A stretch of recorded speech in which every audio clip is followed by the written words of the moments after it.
નમસ્કાર વિદ્યાર્થી મિત્રો,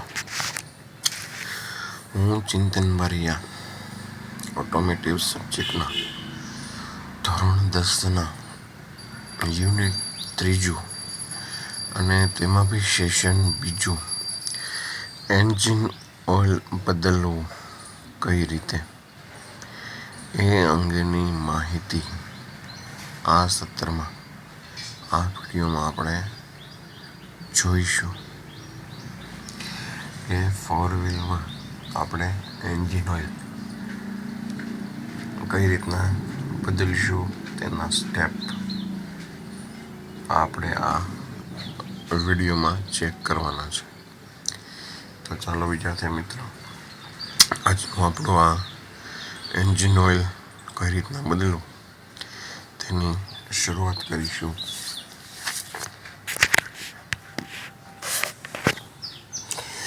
તો આપણે આગળના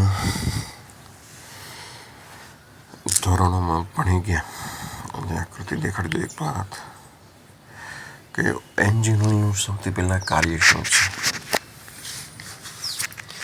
બરોબર છે, આ એન્જિન ઓઇલ છે એનું મુખ્ય કાર્ય એન્જિનમાં રહેલ ફરતા ભાગો એમની વચ્ચેની ગરમીનું શોષણ કરવું તેમજ આ જે ફરતા ભાગો જેટલા છે એમની વચ્ચે ઘર્ષણ ઉત્પન્ન થાય. આ ઘર્ષણને કારણે ત્યાં ગરમી રહેલી હોય છે. આ ગરમીને શોષવી તેમાં ફરતા ભાગો વચ્ચે લેયર બનાવવું જેથી કરીને તેઓ આસાનીથી મુક્તપણે ફરી શકે. એ હેતુ માટે આપણે એન્જિનની અંદર એન્જિન ઓઇલ નાખતા હોઈએ છીએ, જેની અસરથી આપણને સ્મૂથ ડ્રાઈવ મળે છે. આ એન્જિન ઓઇલ છે એ સમયાંતરે બદલવું જોઈએ. જો એ સમયાંતરે ન બદલો તો તમે જોઈ શકો છો 1 થી 8 નંબર આપેલા છે. એ તમારા ઓઇલની પરિસ્થિતિ દર્શાવે છે. જેમ જેમ સમય જતો જાય એમ ઓઇલ ગરમ થઈ ઘટ થતું જશે. પછી અમુક સમય પછી એ એન્જિનને નુકસાન કરે. એ ન થાય તો આપણે યોગ્ય સમયે યોગ્ય રીતે એન્જિન ઓઇલ બદલશું. અહીં આકૃતિમાં 1 થી 3 છે એ સારા એન્જિન ઓઇલની ક્વોલિટી જોવા મળે છે. બાકી 4 થી 8 છે, જે 4 થી 8 તે એન્જિન ઓઇલની ક્વોલિટી સારી રહેતી નથી. બરાબર છે. તો ચાલો આપણે આજના સત્રની શરૂઆત કરીશું. આપણે એન્જિન ઓઇલની માહિતી મેળવી હતી.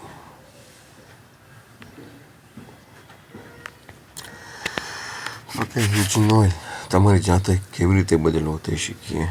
તો તમારી કારનું ઓઇલ બદલવું એમ લાગે તે કરતાં વધુ સરળ છે કે લાંબા ગાળે તમારા પૈસા પણ બચી શકે છે. તે 45 મિનિટથી વધુ સમય લેવું જોઈએ નહીં. ફક્ત ખાતરી કરો કે તમે ઉત્પાદકની વિશેષ સૂચનાઓ અને સલામતી માર્ગદર્શનનું પાલન કરો છો. સૌપ્રથમ ઉત્પાદકની ભલામણ મુજબ બજારમાંથી તમારી કાર માટેનું આદર્શ તેલ પસંદ કરો. તો સૌથી પહેલું સ્ટેપ આપણને એ આપ્યું છે કે આપણે ખાતરી કરવાની છે કે આપણને જે ઓઇલ આપ્યું છે બરાબર એને ચેન્જ કરવું છે. તો એ માટે એની માર્ગદર્શક સલામતી અને ઉત્પાદકની ભલામણ મુજબ આપણે એન્જિન ઓઇલ લાવશું, જેથી કરીને આપણે વાહનમાં એનું કાર્ય સ્પેસિફિકેશન પ્રમાણે રહે. તો એન્જિન ઓઇલ બદલો તે પહેલાં એની ખાસ સાવચેતી, સામગ્રી અને ઓજારો વિશે જોઈ લઈએ. તો કે એન્જિન ઓઇલ 4 થી 5 લીટર તમારા વાહનની મેન્યુઅલ ચેક કરો. તમારા વાહનમાં જેટલા લીટરની કેન આપેલ હોય એ પ્રમાણે બજારમાંથી કેન લાવો.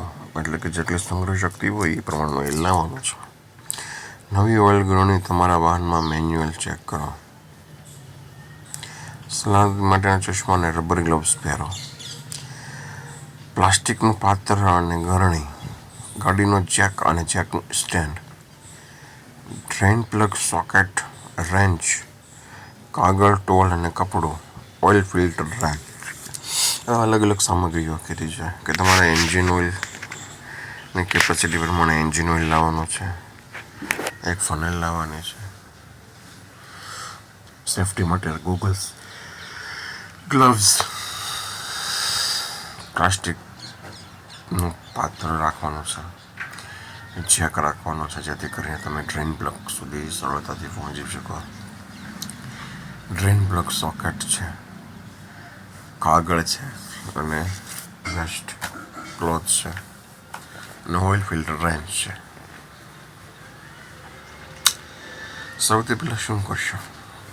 તમે તમારી ગાડીને તૈયાર કરો. ઓઇલ થોડી મિનિટો માટે ઠંડુ પડવા દો. તમારી ગાડી સમતલ જમીન પર પાર્ક હોવી જોઈએ. હેન્ડબ્રેક લગાવેલી હોવી જોઈએ.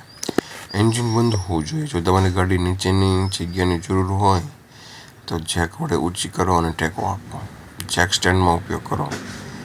જેક તેમના પોતાનો આધારે ખૂબ જ અસ્થિર હોય છે. જેકના સ્ટેન્ડનો ઉપયોગ કર્યા વિના તમારી કાર નીચે ક્યારેય ન જાઓ. તમે જમીન પર તેલ ઢોળાતું અટકાવવા એન્જિન નીચે કંઈક મૂકવું પણ શકો છો. એટલે શું કહે છે, કારને એક સમતલ જગ્યા પર રાખવાની, જેક ઉપર રાખવાની, જેક સ્ટેન્ડ ઉપર રાખવાનું અને પૂરી સેફટી જણાય પછી જ ગાડી નીચે જઈશું. ઓઇલ કેપને અનલોક કરો. ઓઇલ કેપ તમે શોધવા માટે મેન્યુઅલ જો. તેને શોધો, સ્ક્રૂ ખોલો.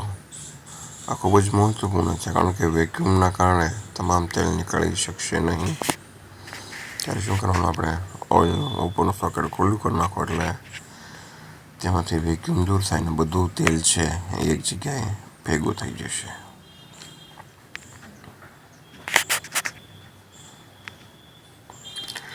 ત્યાર પછી છે ઓઇલ ડ્રેન પ્લગ શોધો. શું શોધવાનું છે? ઓઇલનો ડ્રેન પ્લગ. કાર નીચે જાઓ, ઓઇલ ડ્રેન પ્લગ શોધો. ત્યાં તેલના સંપના બરાબર તળિયે એક બોલ્ટ આપેલો હશે. એ બોલ્ટને યોગ્ય સ્પિનરના ઉપયોગથી આપણે ખોલીશું અને એન્જિનમાં રહેલા સર્વ એન્જિન ઓઇલ છે એને દૂર કરીશું. ચોથો મુદ્દો છે ઓઇલ ડ્રેન પ્લગની નીચે તેલ પૂરવા માટે પૂરતું મોટું એક વાસણ મૂકો અને સ્ક્રૂ વાસણ ન પડે તેની કાળજી રાખવા. પ્લગને અનસ્ક્રૂ કરો. તેમાં તેલના સંપર્કમાં આવશો નહીં, તે ખૂબ ગરમ હોઈ શકે છે. એટલે શક્ય હોય તો ગાડી બંધ હોય ઘણા સમયથી ત્યારે તેમાં ઓઇલ ચેન્જ કરવું. નહીં તો શું થાય, ઓઇલ ગરમ હોય, દાઝવાની શક્યતા રહે છે. માટે કહેવામાં આવે છે કે તેના સંપર્કમાં ન રહેવું. હવે જૂના ઓઇલને કાઢી લો. સંપૂર્ણ ઓઇલ નીકળી જવા દો અને થોડા મિનિટોમાં તે તમારા પાત્રમાં ભરાઈ જશે. ત્યાર પછી ઉપર ઓઇલ ફિલ્ટરને શોધવાનું છે. તમારી કારની સર્વિસ ગાઈડલાઇન મુજબ જૂના ઓઇલ ફિલ્ટર શોધો. જે ફિલ્ટર સાથે તેને બદલી રહ્યા છો તે પાછું કેવું હોવું જોઈએ? સમાન સ્પેસિફિકેશન વાળું હોવું જોઈએ. હવે શું કરશું તો કે જૂનું જે ઓઇલ ફિલ્ટર છે એને આપણે શું કરીશું? બદલી લઈશું. ઓઇલ ફિલ્ટરને ઢીલું કરવા માટે ફિલ્ટર રેન્ચ ઘડિયાળની વિરુદ્ધ દિશામાં ફેરવો. ફિલ્ટરમાં તેલ ફરવું હોઈ શકે તેથી કોઈ પણ છંટકાવ ન થાય તે કાળજી લો. એટલે કે જે ઓઇલ ફિલ્ટર હશે એમાં શું હોય? ઓઇલથી ભરેલું, એટલે એને સરળતાથી એક બાજુએ લો. ઓઇલ ન ઢળાય તેની તકેદારી રાખવી. હવે નવું ફિલ્ટર તૈયાર કરો. એન્જિન પર ફિલ્ટર સીટ સાફ કરો અને નવા ફિલ્ટરના ગાસ્કેટ પર તેલનું હળવું કોટિંગ લગાવો.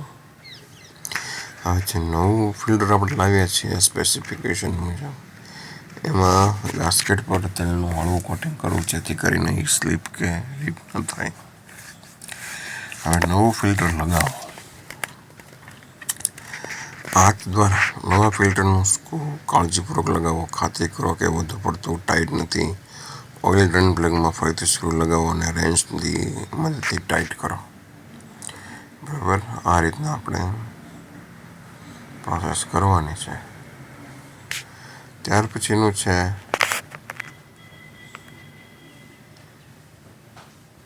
કે એમાં આપણે ઓઇલ છે એને ભરવાનું છે. તો કે આપણે નવું ઓઇલ ફિલ્ટર નાખી દીધું, ઓઇલ ભરી લીધું.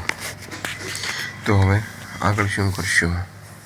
તો કે ગરણીનો ઉપયોગ કરી કાળજીપૂર્વક એન્જિન ઓઇલ ભરો.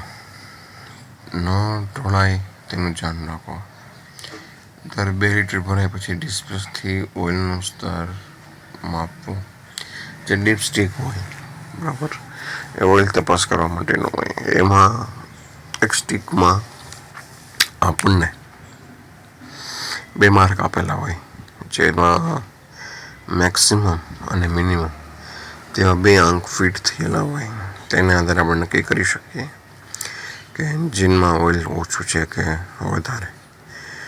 એ એન્જિન ઓઇલ એ 2 કાપાની વચ્ચે જ રહેવું જોઈએ. 2 કાપાની નીચે કે ઉપર જવું જોઈએ નહીં. હવે સ્તર બરાબર છે તેની તપાસ કરો.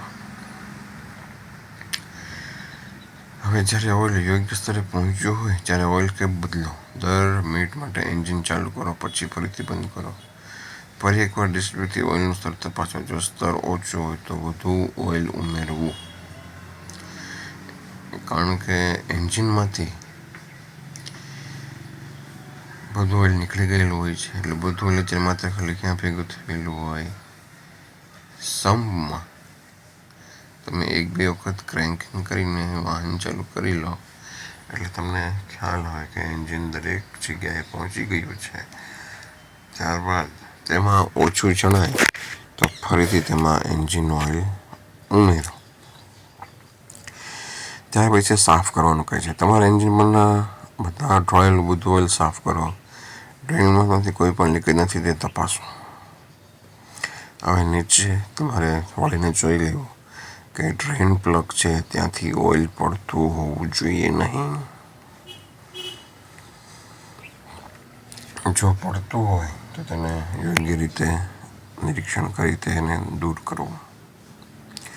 હવે જૂના ઓઇલ ફિલ્ટરનો યોગ્ય નિકાલ કરવો.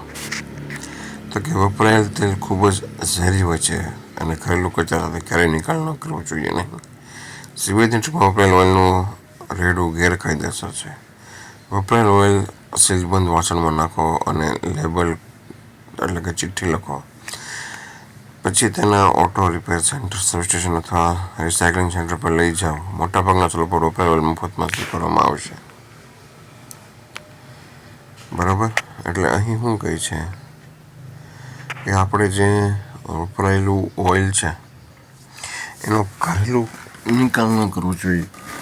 એટલે કે કોઈ પણ જગ્યાએ તેને નાખવું, ગટરમાં નાખવું એ યોગ્ય નિકાલ નથી. એની માટે આપણે શું કરીશું?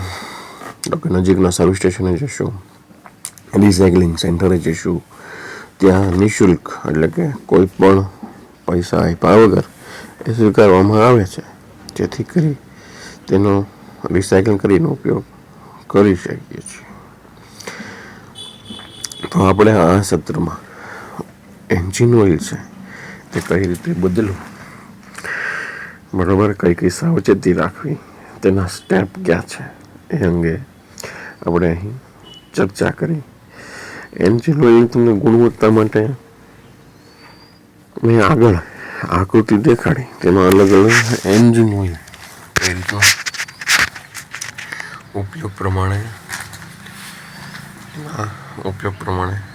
ક્યાં ક્યાં કલરમાં ફેરવાય છે તો એ હતું.